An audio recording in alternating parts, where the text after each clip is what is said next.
Please welcome Geoff.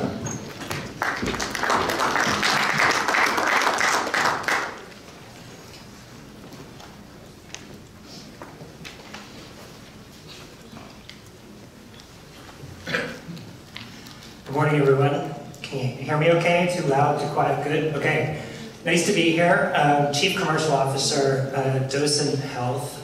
Thank you for including us on your agenda.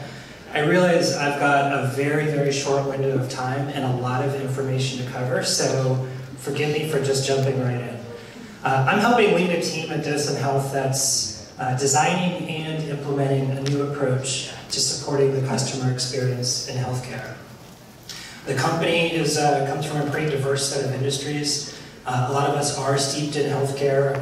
Many of us come from other very successful customer-centric brands outside of healthcare.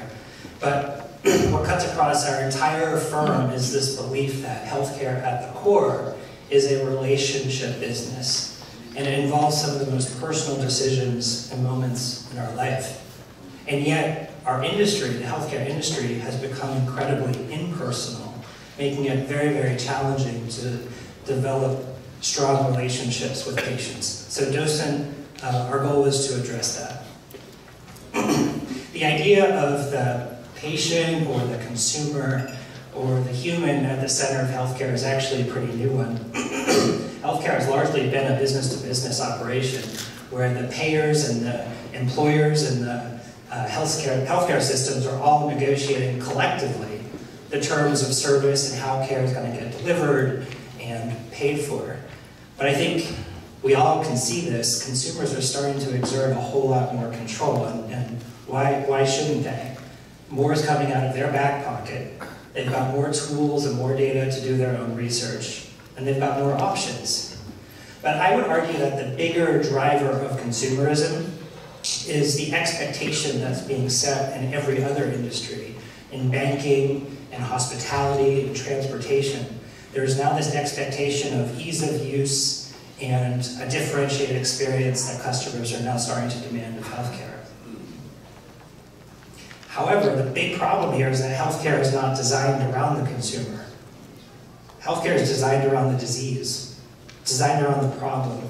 We've poured billions of dollars into the electronic medical record, into decision support systems, into standardized clinical care pathways, staffing models, organizational structure, all factory-like approach centered on a standardized disease, a standardized care plan around the disease, and not the human.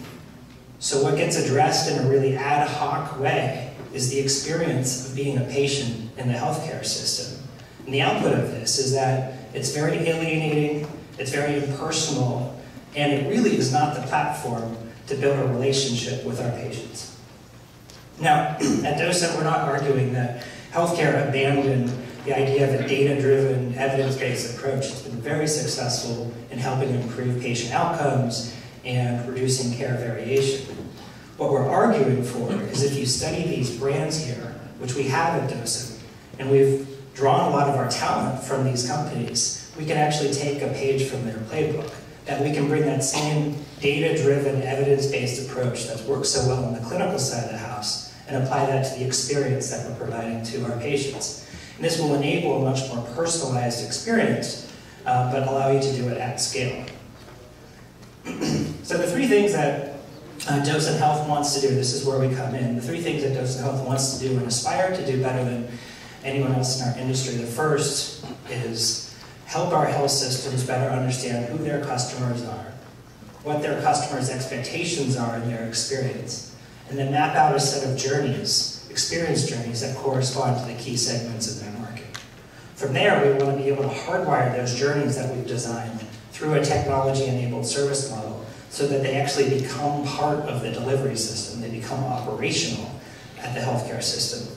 And then third, we want to implement a learning platform so that we can take the data and constantly study. Are we invested in the right areas? Are our investments in patient experience actually yielding results? So I'm talking a lot about experience. We believe that experience should enable certain outcomes, and again, that most important and primary focus is enabling a better, stronger relationship between the healthcare provider, the health system, and the patient. Where we come in is at that moment when the patient decides to seek care.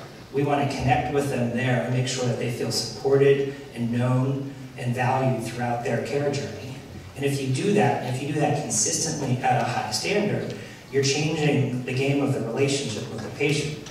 You're making them more loyal, you're making them advocates, you're making them promoters. And these are all the foundations for how you grow and differentiate in a consumer-driven retail healthcare market. A lot of healthcare systems are challenged with this idea of the underlying economics of patient experience. What is the ROI? Well, we begin by talking about growth, as experience as being a lever to drive growth. A lot of business gets lost or leaked to competitors. Well, if you have a relationship-driven approach to your customer experience, you're going to be stemming a lot of that leakage. Then you have the upside from halo effect. Increasingly, if you're providing this consistent platform where patients are feeling known, valued, and heard, well, there's a word-of-mouth dynamic that we see playing out in a lot of markets. Physicians are increasingly going to be referring their patients, and employers are increasingly going to be gravitating to those provider systems that are more destination programs in the industry. So the journey with us as a healthcare system is a three-part one.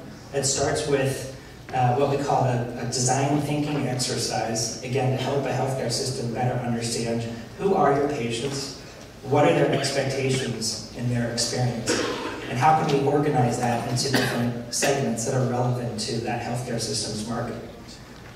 We're not just interested in the clinical segment or the customer segment, are they a public payer or a private payer, but also the personal segment. Are they an engaged patient versus a passive patient? This is why segmentation in healthcare is so complex. Once established, we propose a set of journeys that correspond to each of the segments of the market. And these journeys consist of several touch points that we want to standardize across the patient journey. You'll note that these touch points are not just, this is an example from orthopedics, these touch points are not just what goes on within the hospital or within the medical office. This is what we call a longitudinal patient journey, and it's a shift in thinking from a transactional approach to connecting with patients to more of a relationship-driven approach to staying connected with our patients. Now that's a pretty advanced service model that begs the question, how do you scale this across really large populations? Well, we think technology can play a key role here. The technology stack at Docent Health has three primary capabilities. The first is a source of record for the human side of the patient. Who are they? What are their goals? What are their preferences? What are their anxieties? This is the human narrative that complements the clinical narrative that you find within the electronic medical record.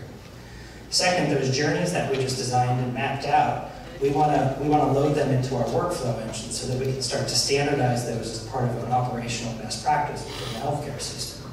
And third, we want to have a mechanism to collect all the data so that we can constantly iterate, learn, and refine so that the investments that we're making and the touch points that we're conducting are actually yielding the results that we anticipate. Now, technology alone is not going to close the experience gap in healthcare. The technology platform that Docent Health has developed will help choreograph the digital touch points that do take place along the customer journey.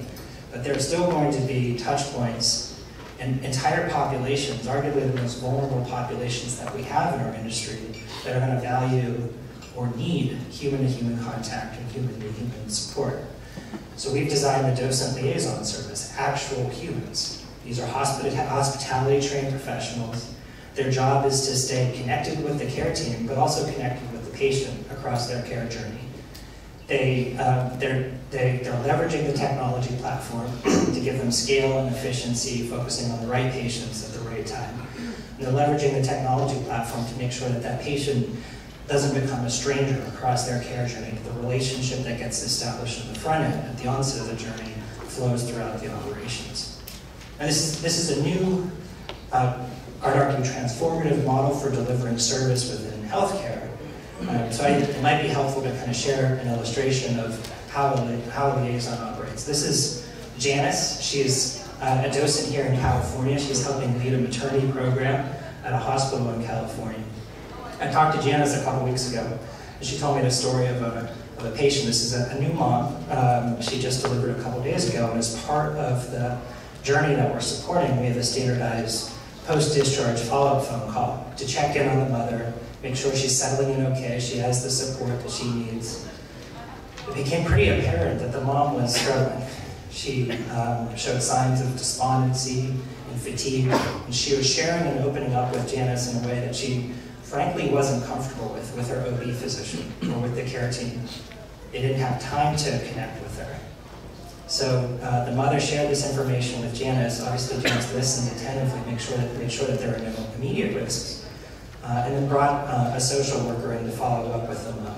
A couple hours later, we heard from the social worker, relieved and grateful. The mother had to be admitted to the emergency department, and from there, she got the mental health support that she needed.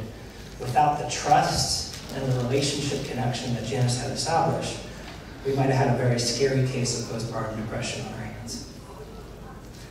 So these are the stories that really animate us at Docent Health, where we think we're making an impact. What also animates us is the data, encouraging data from our implementations thus far. Patient satisfaction score, this is a standardized metric in healthcare HCAHPS scores. It's gone up close to 30% in just a couple of months since we've been live. We can also see, based on some informal clinical or formal research that we've done, a pretty big delta between a control group of patients who have not had that docent connection and the patients who have been supported through the docent model. The important areas like, were my preferences taken into account? Or would you recommend this hospital to your friends and family? We'll be continuing to track and manage this data very carefully. We've also instrumented a more real-time approach to tracking patient sentiment and patient experience. Much of the measurement and feedback now is a trailing indicator, not terribly accurate though at all. So this idea of a real-time sentiment index to determine, are we doing a good job? Are we supporting the patients in the way that they need to? And again, a pretty clear gap. This is sort of a net promoter score-like proxy, distinguishing those patients who have been supported through the docent program and those in the control group. And then experience is not just about the customer or about the patient experience, it's about the caregiver experience as well. It's really important that, with our model, when we're implemented, that we don't become antibodies where organ rejection takes place.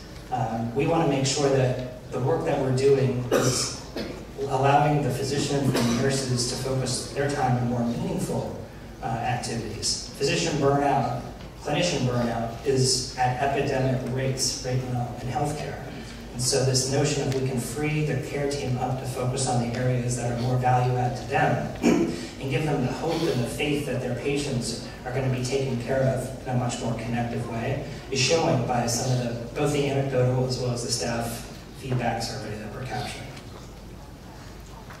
I'll end with a note on our partners. We've been honored and flattered to have three of arguably the most progressive healthcare systems in the country working with Docent Health to design the business, to help build out the technology, to collaborate, and they're paying clients as well. Dignity Health here on the West Coast, Intermountain Healthcare in Utah, and the Hospital for Special Surgery in New York City, world-class orthopedics program in New York City.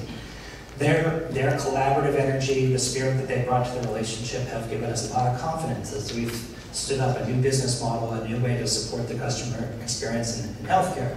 They've given us a lot of faith that we're generating value for them as clients and a whole lot of enthusiasm about our opportunity to grow in the years ahead. Thank you.